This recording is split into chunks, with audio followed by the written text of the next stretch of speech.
আজকে আমাদের ছোট্ট গোপাল চায়নার জন্মদিন, তাই জন্য এখানে এত কিছু আয়োজন।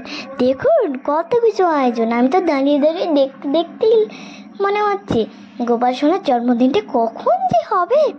গোপাল সোনাকে আদর করব, গিফট দেবো, দেখতে দেখতে গোপাল সোনার জন্মদিনটাকে চলে এলো। খুব সুন্দর ছিল, তাও একটা না দুটো গোপাল। আর এইখানে একটা গোপাল আমরা অর্ডার দিয়ে কিনেছি, আর একটা আমতলি দিয়ে। এই গোপালগুলো কিনেছি বেশি দিন হয়নি গো, ওই 4 দিন হয়েছে। এই গোপালটা কেমন লেগেছে, এর খাবারগুলো দেখুন,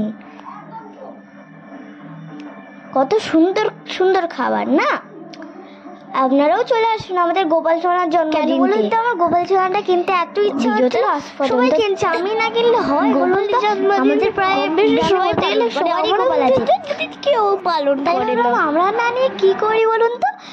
আর এই যে আমাদের এইখানে কি কি আয়োজন হয়েছে আমি বলি। বাতাবি লেবু, পায়েস, ক্ষীর, নানা রকমের 5 রকম ফল, সব 5 রকমের ভাজা, লুচি, আলুর দম। রাধা রানী জপ করো, কৃষ্ণ নামে রস ক্রিয়া করো, রাধে রাধা জপ করো, কৃষ্ণ নাম রস ক্রিয়া করো। রাধা রানী